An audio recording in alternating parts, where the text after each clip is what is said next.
Alhamdulillah hamdan yuwafi ni'amahu wa yukafi'u mazidah. Wassalatu wassalamu ala rasulillah Nabiyyina Muhammad wa ala alihi wa sahbihi wa mawalah.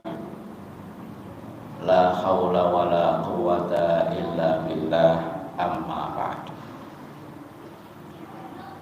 Yang saya hormati bapak-bapak, ibu-ibu, jamaah sholat isya dan tarawih Masjid Arafah.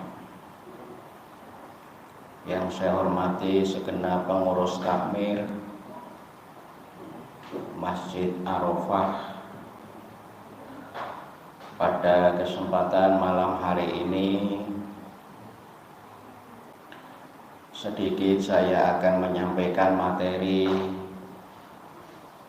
yang mungkin berbeda dengan materi-materi ceramah sebelumnya. Ceramah sebelumnya mungkin sudah mengulas materi mengenai keutamaan puasa, meskipun tidur bernilai ibadah. Mungkin sudah membahas keutamaan membaca Al-Quran di bulan suci Ramadan. Pada kesempatan malam hari ini saya akan menyampaikan materi mengenai keutamaan bekerja.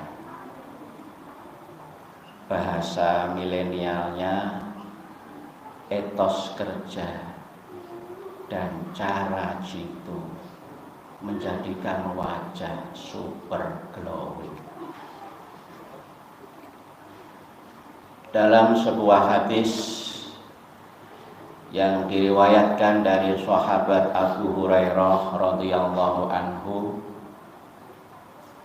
Rasulullah Shallallahu alaihi wasallam pernah bersabda, "Man talabad dunya halalan isti'fafan anil mas'alah wa sa'yan ala ahlihi wa ta'attufan ala jarihi ba'asahullah yaumal qiyamah wa wajhuhu kal qamari lailatal badri." Al-hadis. Ingkang artosipun kirang langkung, man talabad dunya halalan, barang siapa yang mencari penghidupan dunia halalan yang halal, istighfafan anil masalah, untuk menjaga diri jangan sampai meminta-minta, wasa'yan ala ahlihi, dan sebagai upaya untuk mencari nafkah bagi keluarganya, wa ta'attufan ala jarihi, dan sebagai bentuk kepedulian terhadap tetangganya, ba'asahullah yaumal qiyamah, maka Allah akan membangkitkannya kelak di hari kiamat, wa wajhuhu kal qamari lailatal badri, wajahnya laksana bulan di malam purnama.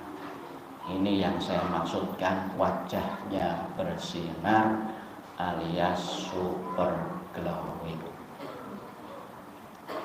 Jadi kalau Bapak Ibu ingin menjadi orang yang nanti ketika dibangkitkan di hari kiamat wajahnya bersinar, bercahaya, super glowing,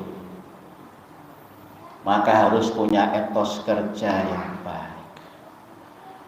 Etos kerja berkaitan dengan nilai spirit yang mendorong kita dalam bekerja.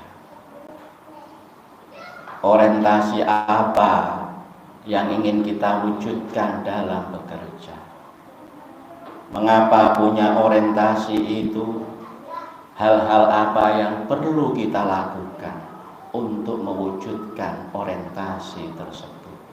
Ini adalah bagian dari etos kerja.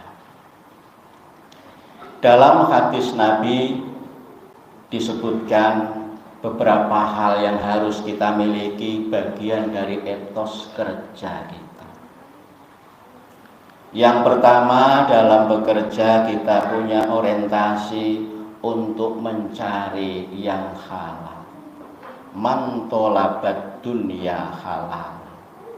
Kita harus memperhatikan kehalalannya. Barang yang kita dapat, upah gaji yang kita peroleh adalah upah gaji yang halal. Barangnya halal, cara memperolehnya juga halal. Ini penting karena sebagian dari saudara-saudara kita yang dalam bekerja mungkin tidak peduli terhadap kehalalannya. Yang penting mendapatkan cuan sebanyak-banyaknya. Yang penting memperoleh keuntungan sebesar-besarnya. Cari yang haram saja sudah susah, apalagi cari yang halal. Kalau semangat kerjanya semacam itu, tentu tidak sesuai dengan tuntunan Nabi. Yang pertama, ketika kita bekerja, punya orientasi untuk mendapatkan sesuatu yang halal. Upah gaji yang kita peroleh, keuntungan yang kita dapatkan adalah keuntungan upah gaji yang halal. Yang berikutnya adalah istighfafan anil mas'alah. Kita bekerja karena kita berusaha menjaga diri dari meminta-minta. Jangan sampai hidup kita ini menjadi beban orang lain. Selalu pinjam, selalu utang, selalu minta. Kalau 1-2 kali utang, mungkin masih ada yang bersedia ngutangi. Nopo ngutangi kalau di sini? Kalau di tempat saya beda makna ngutangi sama ngutangi. Kalau ngutangi itu memberikan utangan, pinjaman. Kalau ngutangi itu mengenakan utang. Ini beda.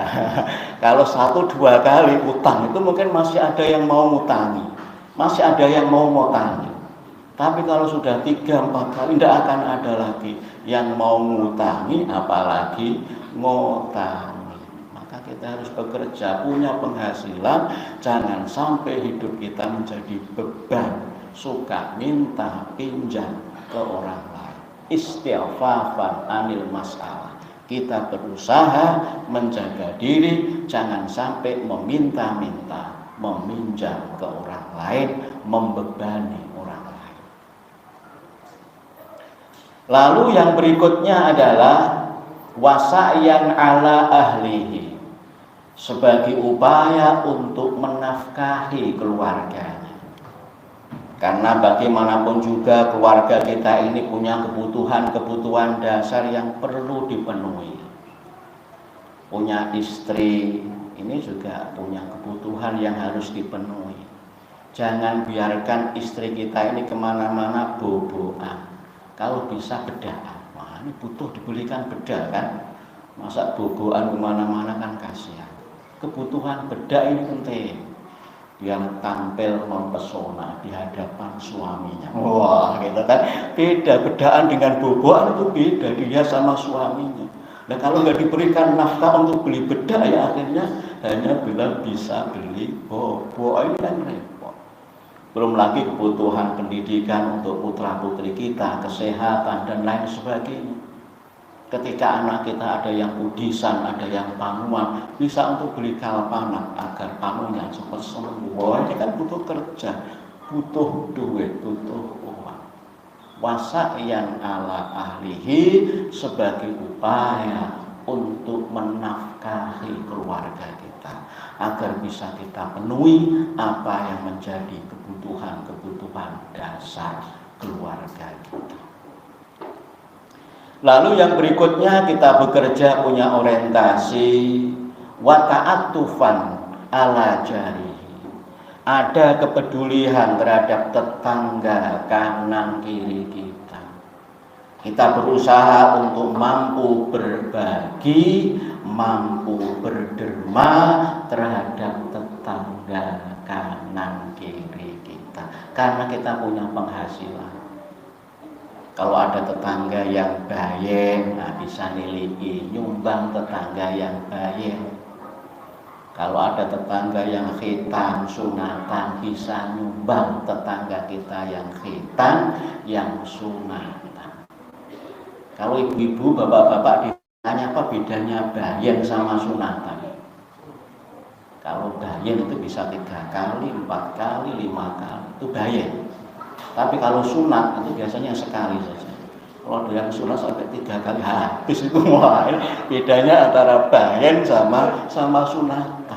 Nah, ada tetangga yang tetaan sunatan, ada tetangga yang bayen, karena kita bekerja punya penghasilan bisa ikut nyumbang.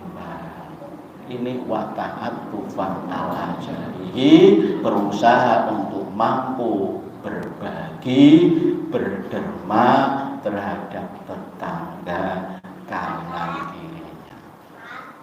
Kalau dalam bekerja kita punya etos semacam itu, mencari yang halal, menjaga diri untuk tidak meminta-minta, membebani orang lain, berusaha untuk mampu menafkahi keluarga kita, mampu berderma berbagi terhadap sesama, ba'atsahullah yaumal qiyamah wa wajhuhu kal qamari lailatal badri. Maka Allah akan membangkitkan kita kelak di hari kiamat, wajah kita berseri, bersinar, bercahaya, laksana bulan di malam purnama. Bahasa kerennya, wajah kita akan menjadi wajah yang super glowing. Meskipun ketika di dunianya mungkin hitam, karena sering kerja kepanasan, semula hitam manis-manisnya hilang, tinggal hitamnya. Sehingga maghrib lampunya sudah mati, sedikit ketip banyak kelihatan matanya saja ya. Nah, ini wajahnya udah gak kelihatan sama sekali. Tapi nanti di akhirat ketika orientasi kerjanya semacam itu, etosnya, fa insyaallah akan berubah 100%, 180 derajat menjadi wajah yang bercahaya, bersinar, berseri, super glowing. Mekaten sedikit yang bisa saya sampaikan, semoga bermanfaat. Kurang lebihnya mohon maaf. Akhirul kalam, wallahul muwaffiq ila aqwamit thoriq, wabillahi taufiq wal hidayah. Wassalamualaikum